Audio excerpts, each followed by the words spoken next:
All right, folks, this is Dan Short, and this is the car that, for those of you who have been sort of following the story, this is the one that my wife and I picked up in New York that was a basket case, that the only usable pieces of fiberglass on the entire car was that cove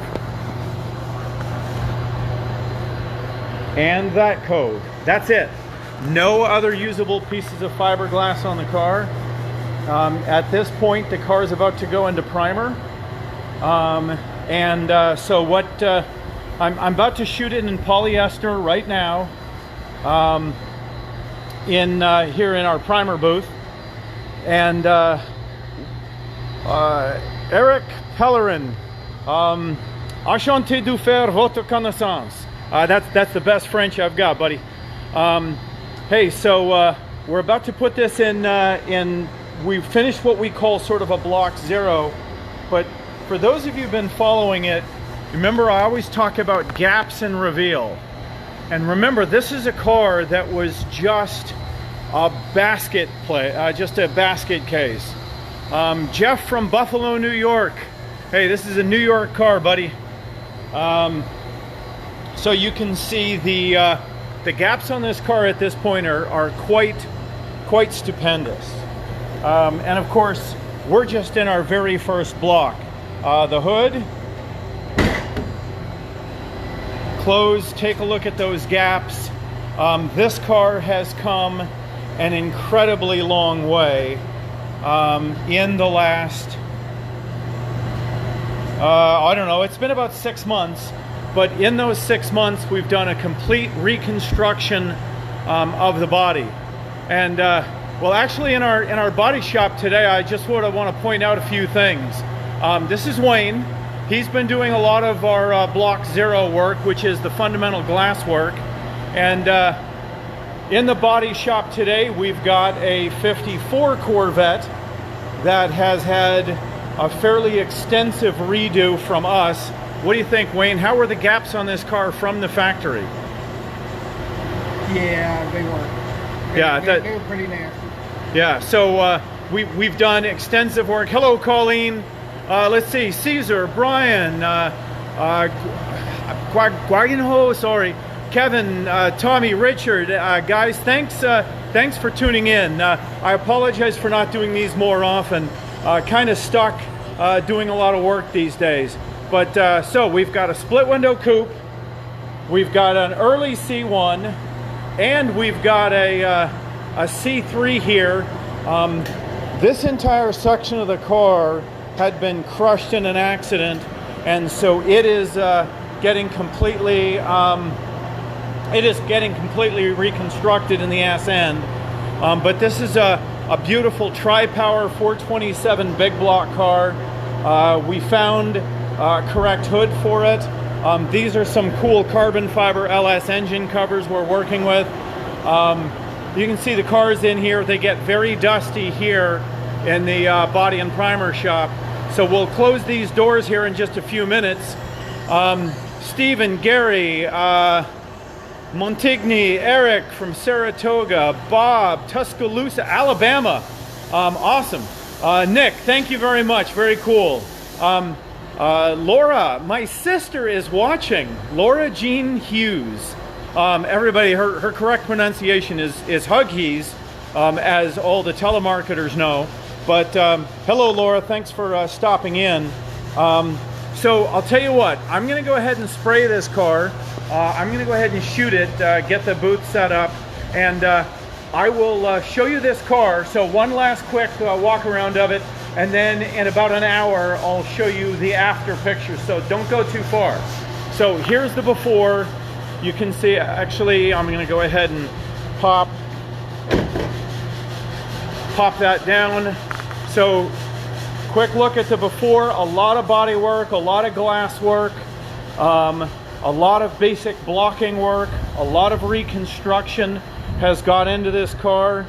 And so now it's time to actually make it sort of one color and prepare it for effectively the final bodywork. The interior has not been redone yet, obviously. That's going to be the next thing we're going to do. In about a week, this car will go into the trim section where Josh will prep the dash, and it will be sprayed red because this car is going silver with the red interior. All new harnesses are going to go into it, and this car will be just breathtaking. A fuel injected masterpiece. All right, so thanks for all of you for stopping in, and we will see you in a few minutes. So I'm back. The polyester work on the 63 Corvette is done, and if you don't get excited looking at a work of art that looks like a 63 Corvette, then probably nothing's going to excite you. But I just wanted to throw a quick shout out to the guys at SATA. They build the best guns in the world. This is my SATA everything gun. That's my polyester gun, my high build gun, my RP sealer gun, my base gun, my clear gun, and it's one of the things that I've discovered, that you can't do good work without good tools. And when I started this company, I bought one used SATA gun at an auction for 200 bucks, and I've got this gun to this day, and I use it almost every day here. But I wanted to show you kind of how far this Corvette has come. So it is now in polyester, and I just sort of want you to notice the line of a Corvette. A lot of people think that this line is straight, and it's not straight. Corvette is a double banana. Notice that the line goes out here over the wheel well, and the entire car comes up and down again. So very nicely seen once the car is in. Hello, Cecil in Motor City. I hope you guys are doing okay up there in Detroit. And of course, the Motor City Madman, a good friend of mine, Ted Nugent. Every time I see the Motor City, I think of that guy. All right, so just take a look at the architecture of the 63 Corvette. Roger, Southern Cal, I hope you guys are staying well out there. I know you guys are taking it kind of tough with this COVID-19, and I just hope that everybody is being as safe as they can and staying healthy. It's a tough time right now in America. Well, it's a tough time all over the world. But for me, when I get a chance to look at something like 63 Corvette coming together, pretty hard not to get excited.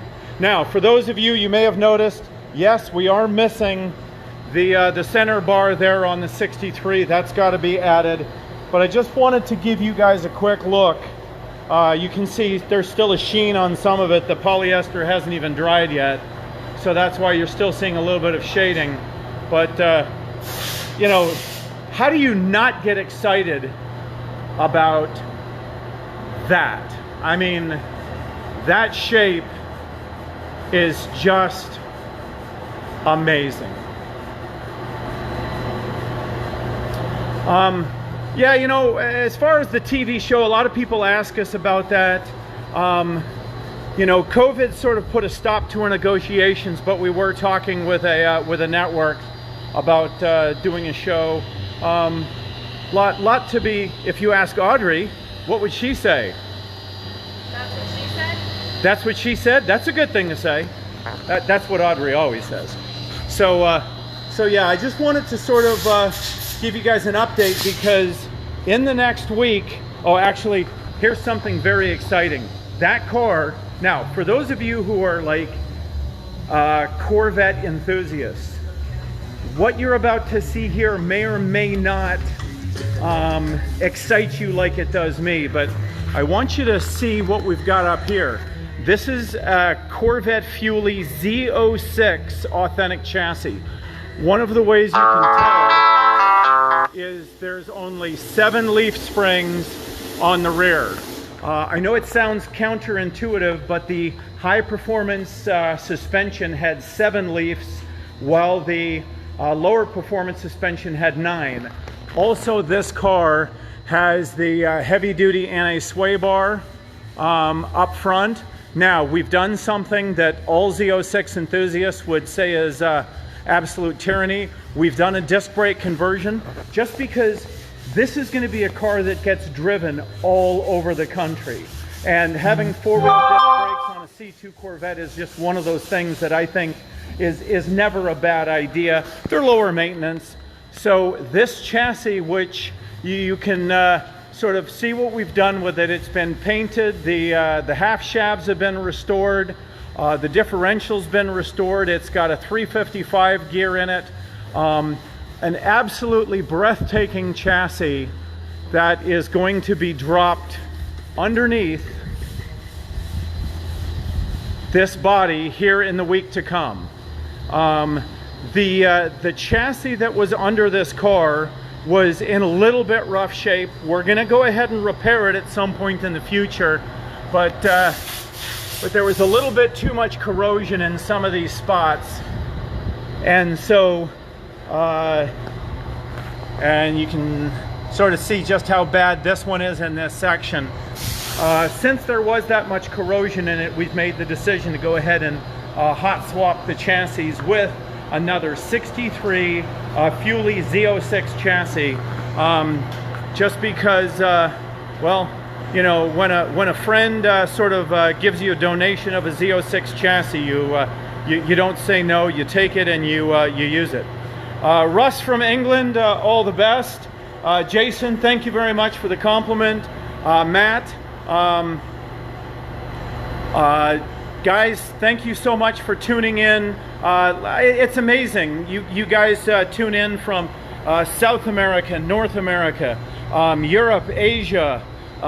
We've had people sign in from Iceland, from the northern United Kingdom. I'm honored that you guys care about what we do here. Ken from Canada, thanks for joining us. Folks, I'll try and do something tomorrow because we've got, I mean, there's just a whole bunch of things going on. Actually, I am excited about one more car in here. I'm gonna go ahead and show you real quick. Oh, by the way, there's my first car ever. At some point, we may even build it. That is a car that I built when I was 18 years old in Fort Bragg, North Carolina as a Green Beret. I was broke, had a budget of $500 to build the entire car. This is a car that came in that was so rough. Right now it's wrapped in plastic, so it's a little bit odd to see it this way. It's actually wrapped in saran wrap to avoid overspray. But this is a vehicle that is getting restored. The dash has been done. There's a little bit of dust on it and things, but the dash has already been restored. The engine bay just got done, and this car, please forgive me, the owner, if you're watching. It came in brown. Somebody actually sprayed a 63 Corvette Roadster brown, only more than just brown. They sprayed it with such bad bodywork, it had lumps all over it. And of course, there's one thing that brown lumpy things sort of bring to mind. And yes, we nicknamed the car the Turd, but it's almost ready for paint. Big man Chris here will be dropping a motor in it here in the next couple of days. Is that correct? Yeah, yeah. Okay, Chris, a man of many words. Actually, he's here struggling with a 1954 Ford Mercury Monterey. Mercury, not Ford. So Chris, I just, you know, you anxious about dropping that motor in the vet and getting, because it's been called the Turd, but it's kind of losing that moniker, isn't it? Well, I mean, you know, at one point it was definitely UPS brown, man. It was, yeah, and lumpy. Yeah. I mean, yeah.